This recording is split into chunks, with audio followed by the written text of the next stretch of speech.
lesbian detective. Unsolved cases.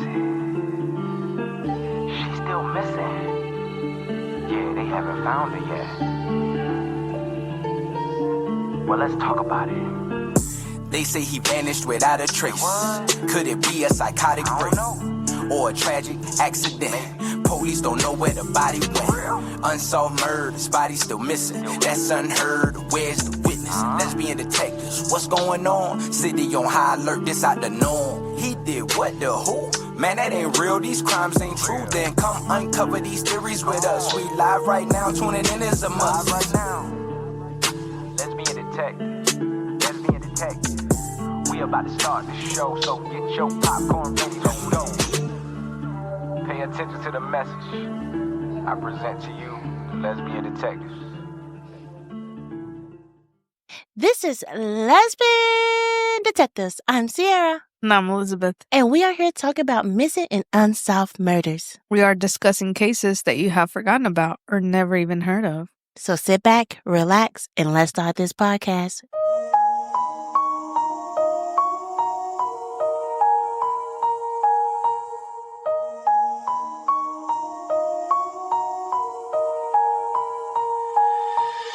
Welcome back, everybody. This is our last episode in September. And you know what happened in October. We did it last year and we're bringing it back this year.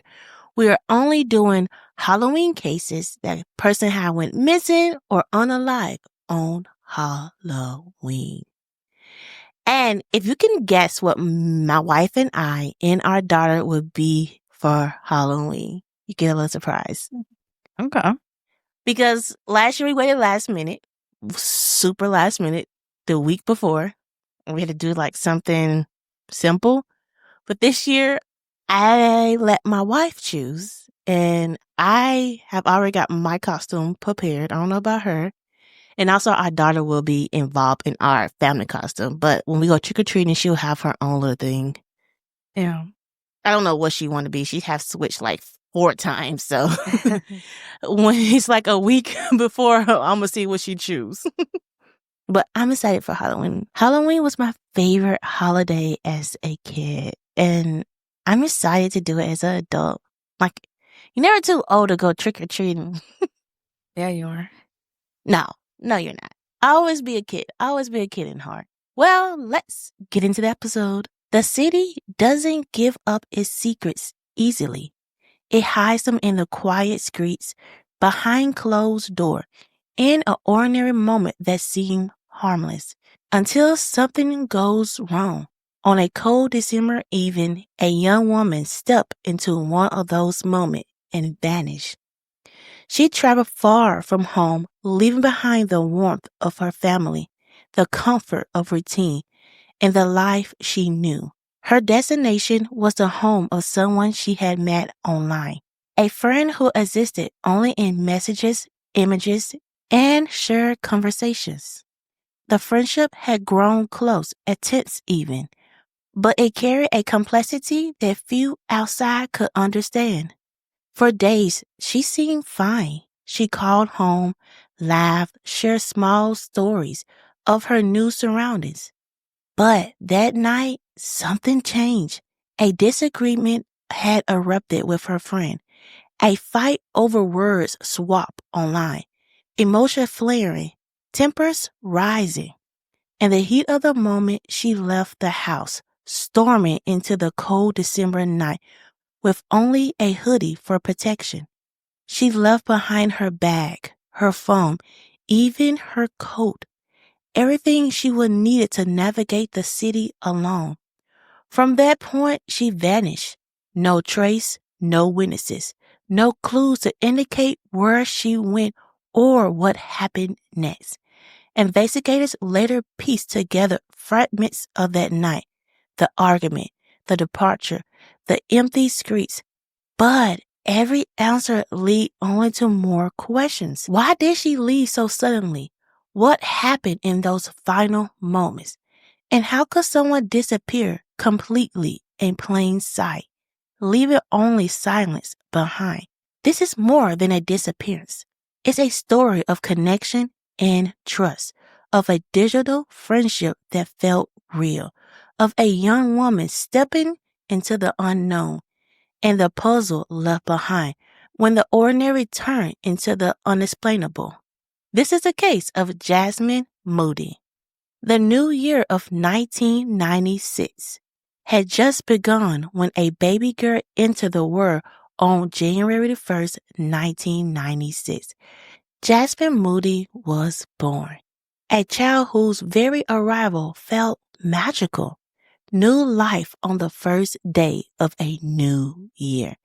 For her parents, Patrick and Lisa, she was a blessing, a child who seemed to carry a brightness that set the tone for everything to come. As she grew, Jasmine made her presence known in every space she entered.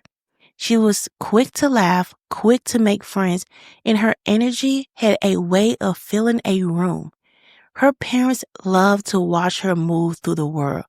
Patrick often reflects on how Jasmine was ahead of her time, carried herself with a maturity and wisdom that seemed beyond her years. But she never lost the joy, the grin, the spark that made her unforgettable. In school, she thrived, always on the honor roll, always striving for more. She found her passion in dance, where her grace and rhythm mirrored her determination. By the time she walked across the stage at O.D. Wyatt High School in 2014, her family already certain Jasmine wasn't just going to do well in life, she was going to excel. That fall, Jasmine started college at Texas Women University in Denton, just an hour drive from her family home. She chose nursing. She wanted a career that mattered, one rooted in caring for others. She excelled. Professors admired her academic discipline, while classmates noticed her smile and her laughter. She continued with her dance classes, still moving with grace and rhythm. Even as her schedule grew heavier, then came ROTC. Jasmine took to it instantly, finding purpose in the structure and friendship. Her mother loved hearing her daily updates, especially about ROTC, which Jasmine spoke of with excitement that made it clear this program was shaping her future. She wasn't just chasing dreams, she was building them, piece by piece. At just 19 years old, Jasmine was already carving out a path towards the military and the medical field with that same determination that had defined her since childhood. But while Jasmine was thriving in her studies, she was also a daughter of the internet age. Social media was her playground, her community, her world beyond Texas. She built connection, friendship, and bonds through Facebook and Twitter, some casual, others deep. It was through Twitter she met Brittany Gurley, a young woman from Detroit, Michigan. What started as a digital friendship grew stronger, more complicated. They messaged constantly. Jasmine's mother, Lisa, later described their friendship as close and complicated. A friendship touched with something more, though Jasmine never clearly defined it. By November 2014, Jasmine decided she wouldn't spend Thanksgiving at home. Instead, she told her family she was flying to Detroit to visit Brittany. Lisa worried. Detroit East Side was notorious for crime, and Brittany was the only person Jasmine knew there. It was winter. It was dangerous, but Jasmine, independent and confident, brushed her mother aside. She was convinced she'll be fine. On November 24th, Jasmine flew north. She was welcomed into the Gurley family home on Baldwin Avenue. She planned to stay nearly 2 weeks, return to Texas on December 5th by bus. For the first several days, everything seemed fine. Jasmine called her mother every day, chatting as always. Lisa felt reassured. Her daughter's voice still carried the same joy, the same spark. But on December 4th, everything changed. That day, Jasmine did not call. For Lisa, the silence was deafening. She called her daughter over and over, but there was no answer. Jasmine was never without her phone. Lisa tried again the next day. Still nothing. She told herself Jasmine must be busy preparing for the return trip to school, slipping back into her routine. But the knot in her stomach told her something was wrong. Days later, Lisa received a call that would fracture her world. It was Brittany's mother, Sonia. She told Lisa that Jasmine had gone missing. According to the girlies, Jasmine and Brittany had argued on the evening of December the 4th. The fight was over a Facebook post Jasmine had made, one that apparently offended Brittany. Furious, Jasmine stormed out of the house. Sonia said she then saw Jasmine throw a burgundy University, Texas hoodie. She left behind everything, her luggage, her tablet, her laptop, her ID, even her phone. And she never returned. Brittany claimed she waited 15 minutes for Jasmine to come back, but the door never opened. She said she searched the neighborhood and eventually contacted police. But Lisa did not believe this story, not for a second. Her daughter was not impulsive like that. She didn't walk off into the cold just to prove a point. And Detroit in December is bitterly cold, below freezing, with a wind chill that cuts to the bone. Jasmine wasn't dressed for it. Why would she leave without her phone, without her coat, without even her bus ticket home? Nothing about it fit who Jasmine was. Police arrived quickly. They questioned the girlies, who repeated the same story. Their home was searched by the Michigan State Crime Lab, but nothing pointed to Jasmine's whereabouts. The investigators turned to the relationship between Jasmine and Brittany. Sources revealed Jasmine had visited Detroit at least once before, possibly twice. Brittany's mother even posted publicly on Facebook, calling Jasmine her daughter's friend. The suggestion was clear. Their relationship had been romantic. Brittany herself admitted to local news that she was distraught after Jasmine disappeared, so distraught she was hospitalized for anxiety. Still, Lisa pushed back. She insisted Jasmine described their bond as platonic. But whether romantic or not, the closeness between the girls had been intense, and that intensity had erupted into a fight on the very night Jasmine vanished. Could Jasmine really have walked away into the night? Or had something darker unfolded inside the house? Scott Lewis, a private investigator hired by the Jasmine family, began to suspect another possibility. The east side of Detroit was known for crime. It wasn't impossible, he suggested, that Jasmine had simply been in the wrong place at the wrong time, abducted while alone in an unfamiliar city. But if that were true, why was there no trace of her? No belongings scattered, no witnesses, no sign she had ever left the house. Jasmine's family traveled from Texas to Detroit, desperate to find her. They canvassed neighborhoods, knocked on doors, put up flyers. They hired dogs, investigators, volunteers. Nothing. As months passed, the silence deepened, and then came the second wound. The realization that Jasmine's disappearance wasn't making the headlines. Other cases with eerie similarities captured the nation's attention. Molly Tibbetts, a young white woman from Iowa, vanished in 2018 while on a walk. The story gripped the country until her killer was found. Gabby Petito's disappearance in 2021 consumed the media outlets across the globe. Yet Jasmine, 19, brilliant, vibrant, black, slipped into obscurity outside of her own community. Why has Jasmine Moody, a black college student missing since 2014, not inspired a nationwide search and news coverage? Someone asked. It was a question Lisa and Patrick still wrestled with. The inequities were undeniable. 11 years have now passed. Jasmine's parents have had to accept the unthinkable, that their daughter is likely gone forever. If she were still alive, Patrick said, she would have gotten in touch. We just want closure. We just want somebody held accountable. And yet, Jasmine's story remains unsolved. No arrests, no suspects, no trace. Only questions. Did she truly walk out into the cold that December night? Did something happen inside the girly home that has never been revealed? Or was she swallowed by the dangers of Detroit's streets? For her parents, the answer is still out there. And until it comes to light, they will not stop searching. Because Jasmine Moody was more than a headline.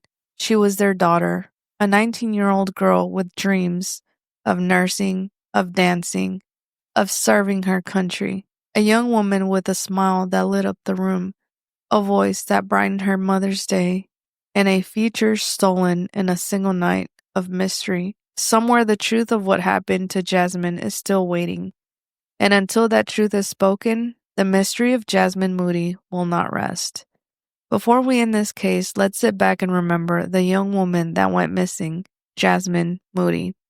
A daughter, a friend, a young woman whose life was full of light, promise, and endless possibility. From the moment she was born on January the 1st, 1996, Jasmine carried a spark that could fill a room with laughter, warmth, and joy. She had a heart that cared deeply, a mind that dreamed boldly, and a spirit that inspired everyone around her. She danced, she studied, she trained, she laughed, and she loved fiercely. Her parents, Patrick and Lisa, remember the girl who called home every single day, who shared her hopes, her triumphs, and even her worries. They remember the way her smile could make a difficult day brighter. They remember the life she was building, a life of service, of purpose, of ambition, and the person she was becoming. And though she disappeared into the cold December night, leaving questions that may never be answered, the love her family carries for her has never wavered. Every memory, every story, every search, it's all a testament to who Jasmine was and who she still is in their hearts. What would she have become? Where would she be today? We may never know, but what we do know is this. Jasmine Moody mattered. Jasmine Moody is remembered. And Jasmine Moody is loved deeply, endlessly, forever. Her story is a reminder to hold close the ones we love, to fight for answers when the world grows silent, and to never, ever forget this is the case of Jasmine Moody. Now let's get into some theories. Theories. Let's get into some theories. Everyone is a suspect until proven guilty. Let's get into some theories. Let's begin detectives. What type of thoughts you thinking? What theories running through your mind? I'm thinking all types of suspicion. Uncover the truth, what we can find. Witness say they saw somebody creeping out the back door. What you think they did it for? That's so crazy, I'm not sure. They found a car, where could she be? Here go another puzzle piece. Research and do your history. It's plenty unsolved mysteries. Everyone is a suspect until proven guilty. Let's get into some theories, yeah. Let's get into some theories. Everyone is a suspect until proven guilty. Let's get into some theories. Let's begin detectives. You or me? Go ahead. This case, I don't know why it hit so hard on me. Probably because Jasmine and I really are about 4 months apart. She was born in January, I was born in May. We graduated the same year too. And it seemed like she just was living life, you know? She was into Facebook, Instagram, Twitter, social media. She went to go meet this friend. We do not know for sure. They said that they was in a relationship. Jasmine never said that she was involved with her. So we don't know what kind of relationship they did have. Okay. And I think that's the tricky part because you can play a little game a little bit. If they was in a relationship, Jasmine might post something that made her a little jealous, you know? And she like, why you post that? I don't like that you posted that. That made me feel some type of way. Or Jasmine probably post something about somebody else, made her feel another type of way. You know, we don't know how that girl felt in that moment when she saw that post, because we do not know what kind of relationship that is. I can look at Jasmine post and think of it as a different way than she would. You know what I'm saying? So that's the hardest part. And I have seen Brittany, she's a little stud. She's a stud. So looking back, I don't know if Brittany fell in love with a straight girl that didn't want her, or if Brittany and Jasmine was together. That's the hardest part of this case because we do not know their relationship. One part always stands out to me, guys. Always stand out. Why did it take them so long to call her mom? If Jasmine left her phone and her mom was calling her over and over again, you had to see that phone ringing. You had to see. But you didn't call her that same day Jasmine went missing. You didn't call her the next day. You called her say 2 days and a half. So it's like, why did it really, if you and Jasmine just had a little fight and Jasmine really just left to go for a walk without her phone or her belongings in the cold with just a hoodie. Let me tell you something. We are in Texas. I'm not going to Detroit and stepping outside with just a hoodie on. That's a no-no for me. I am so sorry. I would freeze to death because I'm not used to that weather. Texas shuts down when it snows. For 1 inch. For 1 inch of snow, we shut down. She was from Texas. Mm-hmm. She's just not built that way. She would have made it far. To me, if I'm Jasmine and I'm in the South, I go somewhere cold, and I step outside in that freezing cold, girl, I am turning my butt around. It is December, so you know it's really cold in December. I'm like this. Nope. Turn back around with the quickness. Yep. Or I'm sitting in the porch mad. Because I don't know how Jasmine is when she gets mad. We don't know. Her mom said that she wasn't that way. She wasn't that way. Because when I get mad, I'm not walking out the door. I'm just staying there and arguing with you. You're different. You will walk off. If Jasmine have that walk off moment that she can't take the argument anymore, I know you're taking your phone, your wallet, your keys, you're taking everything. Right, that's what I'm saying. Even though I'm a runner, I'm gonna make sure that I'm gonna get everything that I need. She's a runner, she's a track star. I wish. But it's just so many holes in this story. Because Brittany, if you so in love with this girl and y'all get into a big argument, let's just say the argument was over jealousy, because it seemed like in both situations it's going to be jealousy. If she posts something online that Jasmine didn't like, they probably made her jealous. Or she posts something about a guy or a girl, made her jealous. Let's just put it out there. If you did that and you and her argue and she just walk off, right? She just walk off. You know that your girl is not from here. You say you waited 15 minutes. Jasmine probably didn't get that far in 15 minutes. It's cold. She's not running down the street. She's shivering. She's like, oh, shoot. And then why you didn't call her mom? Why? And then you didn't even call her mom. You made your mom call her mom. So it's you didn't have the courtesy of calling her mom when you couldn't go find Jasmine. You made the police report and then you called Jasmine mom. Things are not adding up to me. I'm sorry.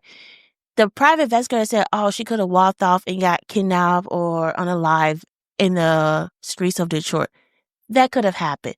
But let's be honest, something happened in that household. We don't know how Brittany is when she gets mad because we don't know her that well. But to me, something happened in that house, and her mom is hiding something. If Brittany did get placed in the hospital because of her anxiety of what everything happened, or guilt. That's what I was about to say. It was her guilt. It wasn't my girlfriend missing or my friend is missing. I gotta go to the hospital. No, it's your guilt. It's been 11 years. Give her mom the peace. Well, she doesn't want to go to jail. That's why she's hiding. At the end of the day, I believe Brittany did it. Mm-hmm. It doesn't make sense that Jasmine would leave all her belongings in the cold. Her story just doesn't make sense. It took her a while to report her. She wasn't answering the phone. If you really care about this person and they left their phone there, come on now. You would go and chase after that person. Or if you saw that their mom was calling, you would answer the phone. So I just don't buy it. They were the last people that saw her. Mm-hmm. And they're making up this story that just does not make sense. Mm-mm. And I feel like maybe part of the argument, some people believe that it was a romantic relationship. Some people don't. Having the lifestyle that we do, there was a time where I was in denial. So I try to fight it. But it's like I just couldn't. So behind closed doors, I was one person, but in front of everybody else, I was another. Mm-hmm. Maybe Jasmine wasn't ready to be the person that Brittany wanted her to be. Maybe that was the fallout. But I really doubt that she would leave in the middle of the night in the freezing cold and leave all of her belongings behind. Mm-hmm. Mm-hmm. One thing, too, her mom told her not to go. Mm-hmm. Jasmine's mom was like, don't go, don't go. And it's like, when you're in love, you do crazy things. Mm-hmm. I personally would probably not do that for a friend. Mm-mm. But if it was somebody that I had feelings for or was romantically involved with, Mm-hmm. oh yeah, Heck yeah. I'm going. I've done it and I've lied. But looking back, this was 2014. Let's just be honest. Where are the records? Where's the text message records? Where is the phone records? Because if they really was in a relationship, you have their messages. This was 2014. You could FaceTime. You can do all that stuff. So you tell me the police didn't go into her phone records or her text message records and read? Because that could have been a big thing. It doesn't even show that the police did anything about it. Just probably took the report and then put it up. Yeah, because you got to think about where Brittany them was staying. They were staying, let's put them like simple. They were staying in the hood. And a lot of crimes in the hood, police don't care about because they're like, it's the hood. Why would we care about this crime? The thing that I do have to honor the mom with, Jasmine's mom, is that she hired all kinds of people. She did searches, like she tried her hardest, but it just came a point to where she had to kind of accept that her daughter might not be with us anymore. Mm-hmm. I mean, it seemed like to me, you know how I like to visualize stuff because I'm a visualizing person. Brittany and them got into an argument. She probably pushed her. Jasmine hit her head, died in 0.5 seconds. They looking like, what we going to do with this body? I think that's why it took so long for her to say anything. They had to figure out what to do with the body. Yeah. I feel like Brittany and her parents know more than what they're saying. Mm-hmm. But at the end of the day, they're going to protect their own and Mm-hmm. protect themselves. And unless somebody has a change of heart, this investigation isn't going anywhere. I mean, if we found the perfect cop to really like hound it, because it seemed like to me for Brittany to get for Brittany to go into the hospital, she has guilt. She has she wants to get it out. But I feel like if the right cop come to her, talk to her, really make her feel safe, try to break down them walls, they can get it out of her. It doesn't seem like she's that tough to get the truth out of. You know what I'm saying? Well, they hired investigators. But he just said he didn't believe that it was Brittany. You remember he said that, oh, she walked out, she felt danger, wrong place, wrong time. So it seemed like he didn't believe it was Brittany to me. He felt like it was somebody else. So that's another thing. The private investigators was about shoot. It just seemed like this thing about Jasmine was amazing. She was smart. She was a great dancer. It's hard with cases like people close to your age going missing and you see their future and your future kind of lining up and then they go missing over a small thing. People always say something can change in a blink of an eye. Mm-hmm. And that did for her. What if she never met that friend? What if Brittany a post and message her and she didn't text her back? She wouldn't be in this situation. Right. But guys, this is our case. Let's get this case out here. I said to all our cases, but let's get Jasmine case out there. Hashtag Jasmine Moody. We are on all podcast platforms, YouTube, social media. Please give us a 5-star rating. Tell us how you like our podcast. Tell your friends about it. All positive vibes with us in our podcast. Can't wait to see you in October for our spooky true crime month. Don't forget, everybody's a suspect until proven innocent. Bye. Lesbian detective. Unsolved cases. She's still missing. Yeah, they haven't found her yet. Well, let's talk about it. They say he vanished without a trace. Could it be a psychotic break? or a tragic accident. Police don't know where the body went. Unsolved murders, bodies still missing. That's unheard. Where's the witness? Lesbian detectives, what's going on? City on high alert, this out the norm. He did what, the who? Man, that ain't real, these crimes ain't true. Then come uncover these theories with us. We live right now, tuning in is a must. Right now. Lesbian detective. Lesbian detective. We about to start the show, so get your popcorn ready, let's go. Pay attention to the message I present to you, the lesbian detectives.